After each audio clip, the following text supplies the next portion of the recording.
ako, medyo masama raw pakiramdam ni Daddy. Bibilang ko na lang siya ng mainit na soup pa uwi.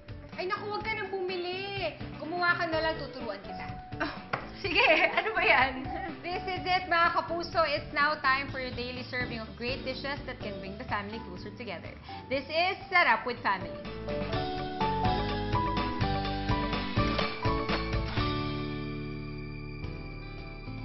Welcome back to Set Up with Family. Kasama ko pa rin ang kapuso nating si Francesca Far. At para tulungan akong ihanda ang ating quick and easy CDO ulam burger recipe for today. Teka lang, hindi ba yung burger, pang sandwich lang yun, di ba? Pwede ba siya sa sabaw? Yun ang akala mo. Pwede siya sa sabaw at gagamitin sa ulam tulad nitong CDO ulam burger tinola sa buko. Here are the ingredients.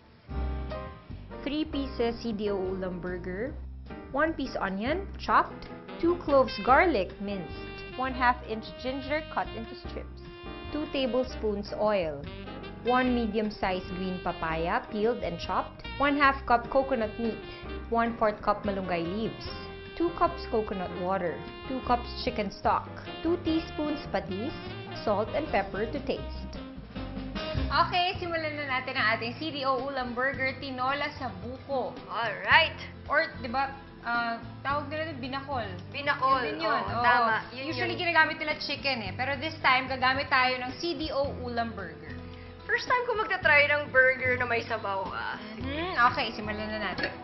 Dapat medyo frozen yung ating burger patties para ma-maintain yung shape ng patty. Oo, para hindi tama, ma-deform tama. at hindi dumikit sa pan. Ang CDO ulam burger, very convenient din. Alam mo, 7.50 lang siya per piece based on supermarket price. Kaya napakamura. Wow! Oo, very affordable. Kesa sa bibili ka ng raw meat, diba? Oo, tapos ang hirap nun, gagawin mo pa, titimplahan mo Titimpla mo pa, gagawin mo pa ayusin siyang mo pa. patty. Oo. At 176 lang siya per kilo compared dun sa beef na 220 to 240 per kilo. Napakamura. Talagang sulit. At saka mukhang meaty talaga siya. Matataba yung patty. Yes, totoo yan. At makakatipid ka sa oras, di ba? Lalo na yung mga mommies magkakatipid pa sa school. Correct. Ang dami pang ginagawa. So, ito, wala kang nang ibang gagawin. Aalisin mo lang siya sa fridge. Ipa-fry mo. That's it. Ready Yun na na yun. siya. Oo. At meron pa siyang can afford pack. So, siguradong Oh, abot wow. kaya sa budget. Kompleto na siya with spices and other seasonings. So, makakasave tayo talaga ng money, ng time. Maganda dito, pwede natin siyang i-shape sa iba't ibang forms and sizes. Pwede natin gawing meatballs, pwedeng nuggets, iba-iba. astig! Depende sa gusto mong size. So, maliit, malalaki, at beef na beef ang aroma.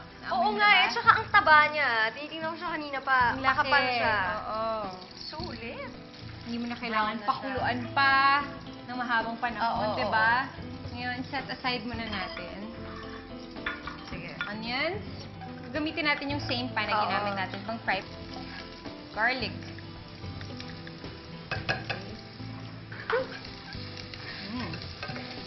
And ginger. Hallelujah. Lagyan natin yung ating paya. Okay. Coconut water. Yun na ang soup. Yun. And chicken stock. Okay. So, ngayon, lalagyan natin ng salt and pepper. Tapos simmer lang natin hanggang sa lumambot yung papaya. Kayo, anong paborito niyong pagkain sa pamilya? Kami, actually, Pinoy food talaga kami. Mahilig naman kami sa mga sabaw din. Actually, sinigang, Sabaw-sabaw. nilaga, ganyan. Sino madalas nagluluto sa pamilya mo? Minsan yung mami ko, pero meron talaga kaming kasambahay na magluluto. Magaling magluto.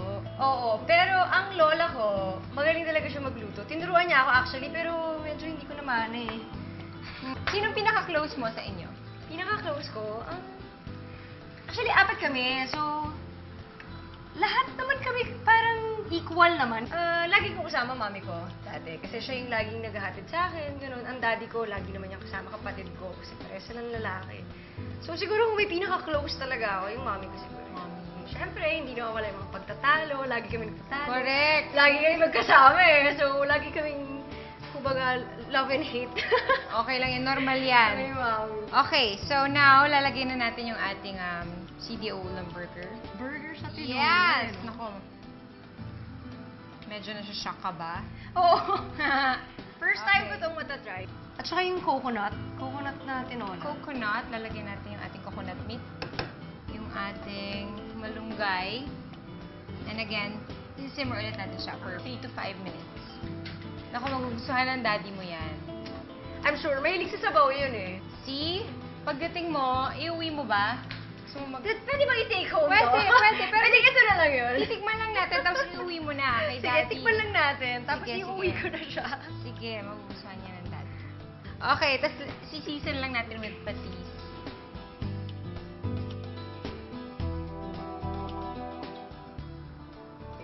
Simmer.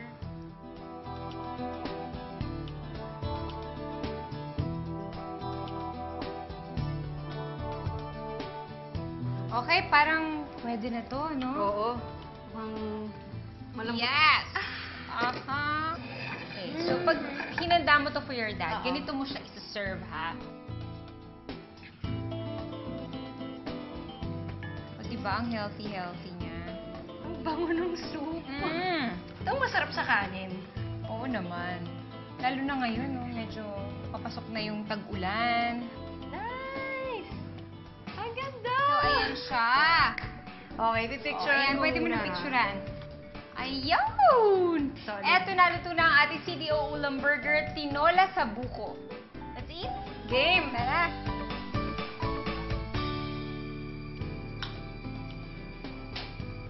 Ang bango, may tinola siya.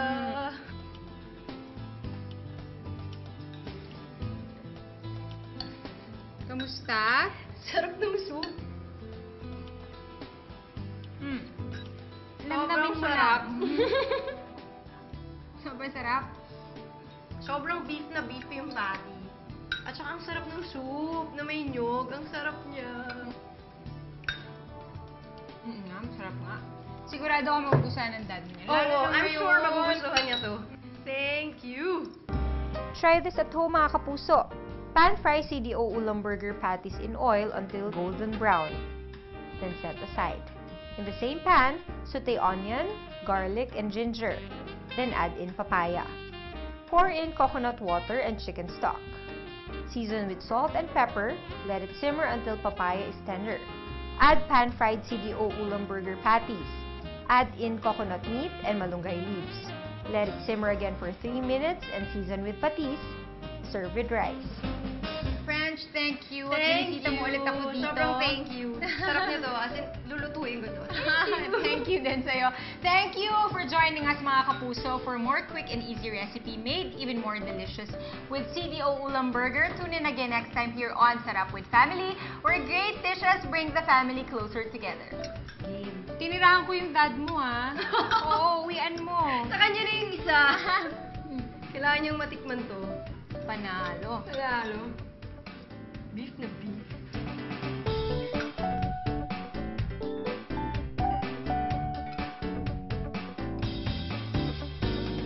If you want a copy of this recipe, like us on Facebook at www.facebook.com/GMA Sarap with Family and follow us at Sarap with Family on Twitter.